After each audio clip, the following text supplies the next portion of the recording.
Yeah, I knew when I saw this headline that included the Pope, assisted suicide, and Italy all together. I had to jump in, and I was lucky enough to be able to go read some alternate sources than the one that was listed, including a couple of articles that I read, at least kind of read as best as I could do in Italian. So that was great fun to kind of go more back to the source. A couple of things I want to give a little bit of background on this. The story goes all the way back to 2014. In 2014, a gentleman named Fabiano Antoniani, also known as DJ Fabo, which I love that, DJ Fabo, he had a terrible auto accident and became a quadriplegic and also blind from this accident. And it left him, as he put it, and this is a quote from him, "I feel like I'm in a cage. I would like to choose to die without suffering." And so this is a pretty extreme case. This is not someone going, "Oh, I think I want to die today." Although, of course, as I did that, how horrible am I to do that? It's a very serious issue, but he felt like life would be better. 3 years later, another person, Marco Capato,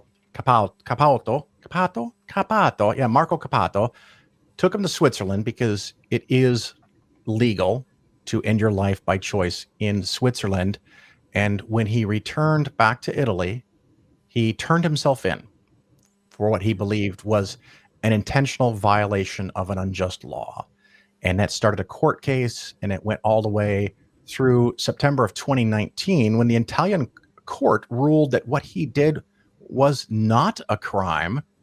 And the courts, and of course, how their court relates to their parliament is obviously different than ours. The court threw it back to the parliament and said, this guy didn't break a law because there needs to be some room for exceptions where in extreme cases this is allowed, which our Supreme Court might not ever do. But so it got kicked back to the parliament, and they've been kicking this for 3 years now. And the Pope and the Catholic Church has put their 2 cents in more than one time on this over the last several years. And it basically falls to a very standard Catholic concept that, that you can't leave early. You can only go when God takes you. The fascinating thing, you can take medicine that delays God taking you, but you can't go early. So kind of like Mother Teresa, I don't care how much you're suffering. I don't care how much pain you're in. I don't care how little you can move around or have no use of your legs or arms. That's not important. What is important is that we do everything to keep you alive, no matter how much you are suffering. And I was offended by that concept when Mother Teresa employed it. I'm offended to it now. And, I'm sure everyone's heard this before. We don't treat our pets like this. If you have a cat or a dog, a horse, a cow, whatever this situation is for you, a ferret. Humane. Yeah. If you know that they're at end of life, now he may not have been at end of life per se, but he perceived that he was in a cage and he had no way out, and he didn't want to do that anymore. And I have to respect that. Now, of course, there should be rules and regulations, and there's got to be a medical board and some people that are independent reviewing this so it doesn't get crazy. But we need to have globally, in Italy, of course, and it would also be nice in the United States, death with dignity. That if you meet certain criteria and certain conditions, you should have the ability to control the termination of your own life on your own terms. But what do you guys think? Yeah. Well, I know I've lost 2 close family members, both to cancer, and one went on palliative care, and one decided to, that was the non-religious one, and a religious one was getting electrolytes and drips when couldn't keep any food down at all. But it was it was a bunch of suffering by everyone involved. And yes, it just does not make any sense to me that when the palliative care was administered and was administered correctly, at that point in time, even though the flesh was still there, uh, there really wasn't much of him left, my father. Yeah. And when my sister was in such pain and so weak, I didn't see much of her either. So I just don't get it. That Francis could say that what did he say? His quote here: "We have to be careful not to confuse this help with unacceptable deviations that lead to killing. We must accompany death, not provoke death. We must accompany death." Yeah. Yeah. Yeah. What does that even mean? What does that even mean? Accompany death. Malty, I share your sentiment. I lost my father to cancer. I took care of him for about a year before he passed away, and I agree. As time went on, he got quieter and quieter, and the man that I knew as a child and a teenager, and this indomitable force to be reckoned with, just melted away, and then he was gone, and the only thing that we could have done is just to give him morphine when he was in pain, and we had to do everything for him because he wasn't able to do anything for himself. Yeah. And yeah, Phil, you're right. We don't even treat animals that way. Yeah, exactly. We don't. I can think of, like, I had a dog who had tumors in her stomach, and there was no way to treat her without it severely, causing even further damage. And the only other thing that we could do was euthanize her, and she was in pain all the time, and to the point where, like, all that glimmer, all of the fervor that she had just, like, went away. And so in order to keep her from experiencing more pain and suffering, the humane thing to do was to help her end her life. And I don't understand why we can't, in some cases, take this same sentiment that we have for our pets and and be able to actually apply it to our fellow human being. That makes no sense. It's not even, and it's even one step removed from that, because it's in your pet. You are making a decision on their behalf, where you're allowing someone to make a decision for themselves. That is correct. I unfortunately share life experiences similar to both of you, where I've watched parents pass away. In the last couple of days for my mom, it was a given outcome that within 3 to 4 days she was going to die, and we sat and we waited, and she suffered for 3 or 4 days. And I remember, within the last day of her life, the pain kept getting worse and worse as things were breaking down and probably rotting away on the inside. At one point she was in pain, and I called a nurse, and the nurse came in, and I said, "She's still in pain and she needs more morphine." And she goes, "Great, I'll go get it." She comes back, she looks at the clock, and then she stops and says, "I can't give her more morphine yet." And I said, "Why not?" She goes, "Well, I have to wait 4 hours or whatever the time period was to give another injection of morphine." And I said, "Why do you have to wait?" She goes, "Well, that's the rules." And I go, "Well, what's the possible side effect? What's the negative that makes you wait?" "Well, if we give her too much morphine, she could," and then she didn't want to finish the sentence. I knew where she was going. If you give someone too much morphine, you could die. They could die. And I was like, "Well, then give it to her. Find a whole bunch more. Bring some in. Let's shoot her up." And there's no reason to make her just sit there for 24 more hours in pain and agony. It's just heartbreaking. I'm going to kind of go back to the story real quick, and you guys can give comments on this. I would love to hear that as well. This is one of those things that, since I know Italy kind of okay, the article and other articles often would talk about how how Catholic Italians are. They're Yeah. culturally Catholic. They don't like the Catholic Church. And in case you didn't know, the Vatican, the land owned by the Catholic Church, is deemed a separate country because Italy gave it to them. They're not part of Italy. They're encircled by Italy. And there was also this study that said 92% of Italians were in favor of some kind of rule or law that let people die with dignity. So only 8% of people in Italy were opposed to this.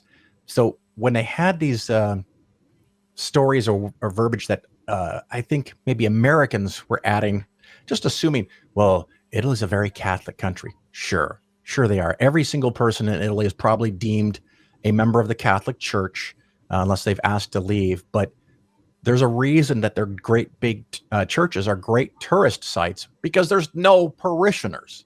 They're freaking empty always. And when you go in there and look around, they're amazing, but there's not people because they don't go to services very much. Mm-hmm. Yeah. I wanted to try to even come up with some type of idea of where this notion of frowning upon suicide comes.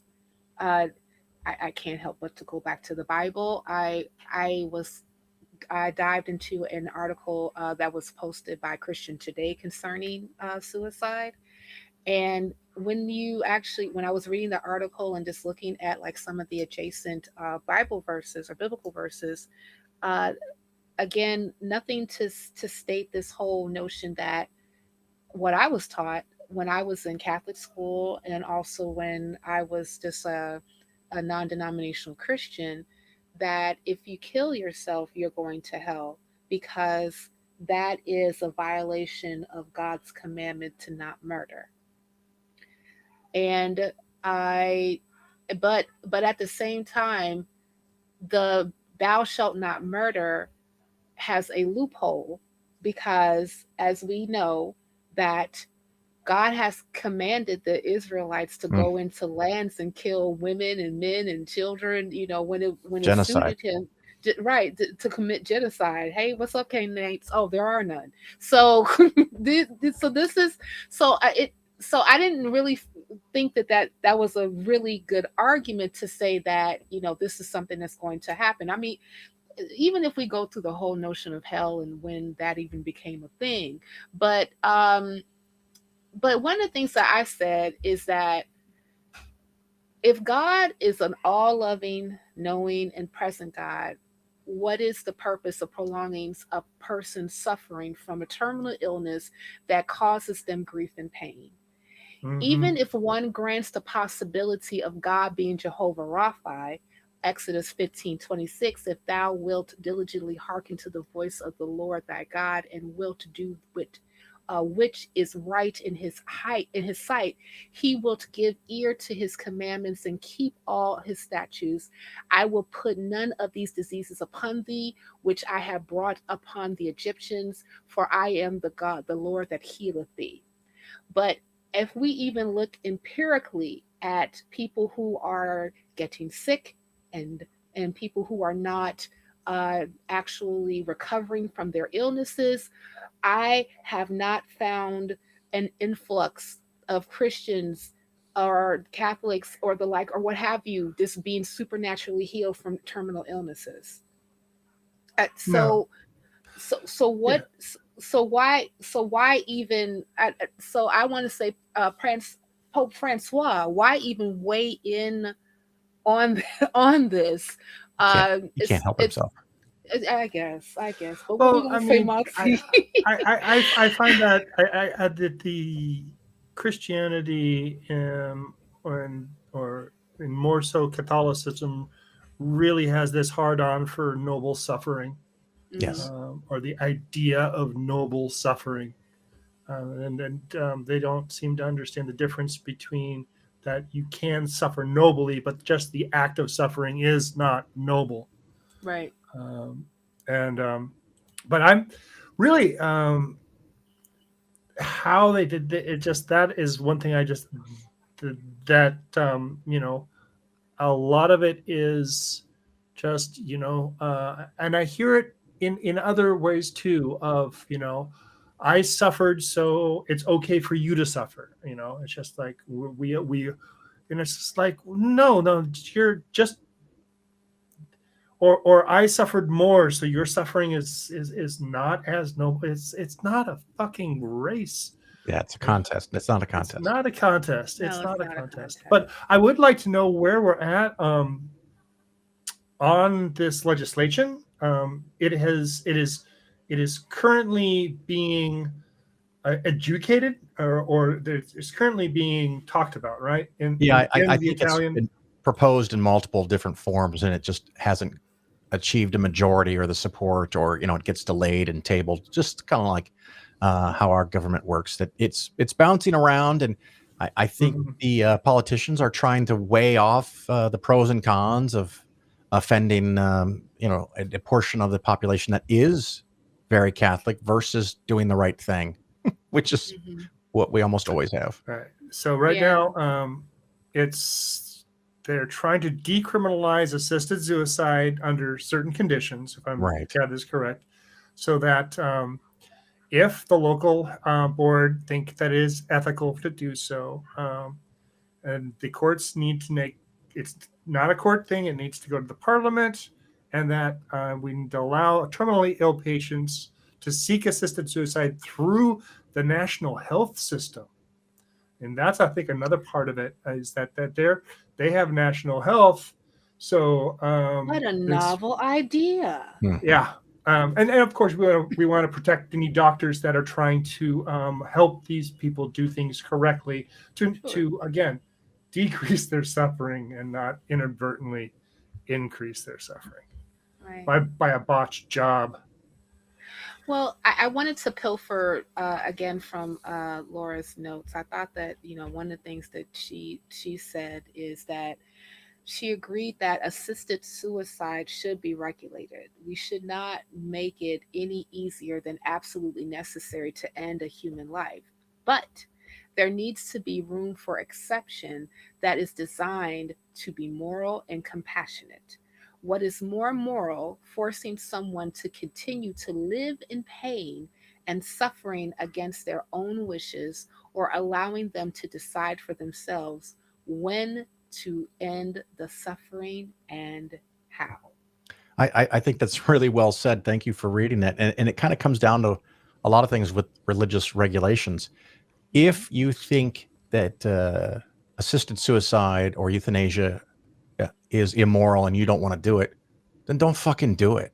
But why do you got to make a law that compels everyone else to live by your moral and ethical standard? Does that come from a 3,000-year-old book? But that's just me. Mhm. You know what? And that's a mic drop moment. And There you go. Malty, if you okay with looking at the final word, I'm okay with it. You okay with it? Yeah, Yeah. I All think right. so. Yeah, because I don't know what else to say about that.